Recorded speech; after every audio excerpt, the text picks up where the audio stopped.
El lingüista norteamericano Noam Chomsky elaboró la lista de las 10 estrategias de manipulación a través de los medios de comunicación masiva, que reproducimos aquí y que van desde la estrategia de la distracción, pasando por la estrategia de la gradualidad hasta mantener al público en la ignorancia y la mediocridad.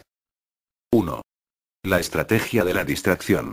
El elemento primordial del control social es la estrategia de la distracción, que consiste en desviar la atención del público de los problemas importantes y de los cambios decididos por las élites políticas y económicas, mediante la técnica del diluvio o inundación de continuas distracciones y de informaciones insignificantes.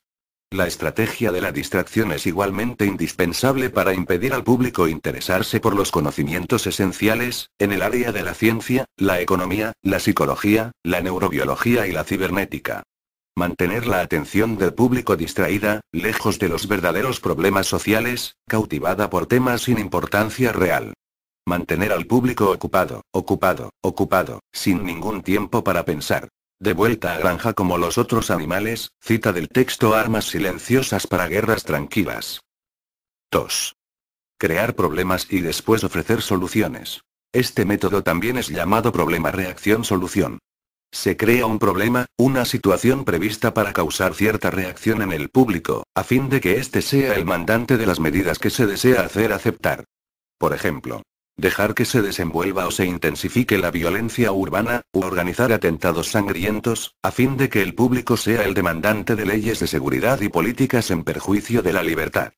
O también, crear una crisis económica para hacer aceptar como un mal necesario el retroceso de los derechos sociales y el desmantelamiento de los servicios públicos.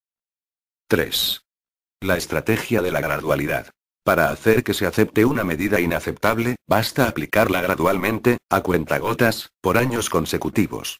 Es de esa manera que condiciones socioeconómicas radicalmente nuevas, neoliberalismo, fueron impuestas durante las décadas de 1980 y 1990. Estado mínimo, privatizaciones, precariedad, flexibilidad, desempleo en masa, salarios que ya no aseguran ingresos decentes, tantos cambios que hubieran provocado una revolución si hubiesen sido aplicadas de una sola vez. 4. La estrategia de diferir. Otra manera de hacer aceptar una decisión impopular es la de presentarla como dolorosa y necesaria, obteniendo la aceptación pública, en el momento, para una aplicación futura. Es más fácil aceptar un sacrificio futuro que un sacrificio inmediato. Primero, porque el esfuerzo no es empleado inmediatamente. Luego, porque el público, la masa, tiene siempre la tendencia a esperar ingenuamente que todo irá a mejorar mañana y que el sacrificio exigido podrá ser evitado. Esto da más tiempo al público para acostumbrarse a la idea del cambio y de aceptarla con resignación cuando llegue el momento. 5. Dirigirse al público como criaturas de poca edad. La mayoría de la publicidad dirigida al gran público utiliza discurso, argumentos, personajes y entonación particularmente infantiles, muchas veces próximos a la debilidad, como si el espectador fuese una criatura de poca edad o un deficiente mental. Cuanto más se intente buscar engañar al espectador, más se tiende a adoptar un tono infantilizante. ¿Por qué? Si uno se dirige a una persona como si ella tuviese la edad de 12 años o menos, entonces, en razón de la sugestionabilidad, ella tenderá, con cierta probabilidad, a una respuesta o reacción también desprovista de un sentido crítico como la de una persona de 12 años o menos de edad, ver Armas silenciosas para guerras tranquilas. 6. Utilizar el aspecto emocional mucho más que la reflexión. Hacer uso del aspecto emocional es una técnica clásica para causar un cortocircuito en el análisis racional, y finalmente al sentido crítico de los individuos. Por otra parte, la utilización del registro emocional permite abrir la puerta de acceso al inconsciente para implantar o injertar ideas, deseos, miedos y temores, compulsiones, o inducir comportamientos y 7. Mantener al público en la ignorancia y la mediocridad. Hacer que el público sea incapaz de comprender las tecnologías y los métodos utilizados para su control y su esclavitud.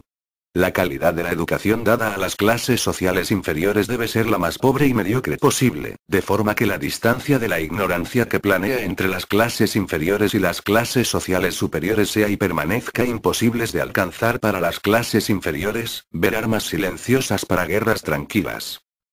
8. Estimular al público a ser complaciente con la mediocridad.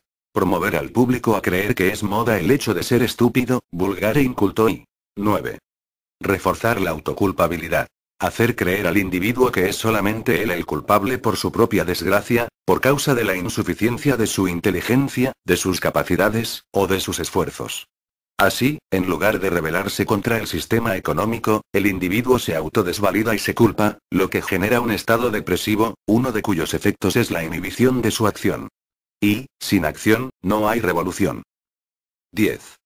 Conocer a los individuos mejor de lo que ellos mismos se conocen.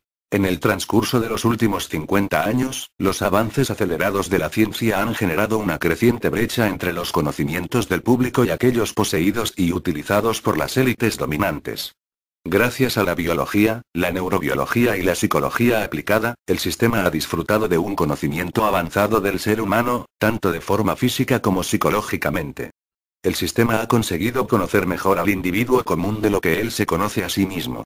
Esto significa que, en la mayoría de los casos, el sistema ejerce un control mayor y un gran poder sobre los individuos, mayor que el de los individuos sobre sí mismos. Por Noam Chomsky.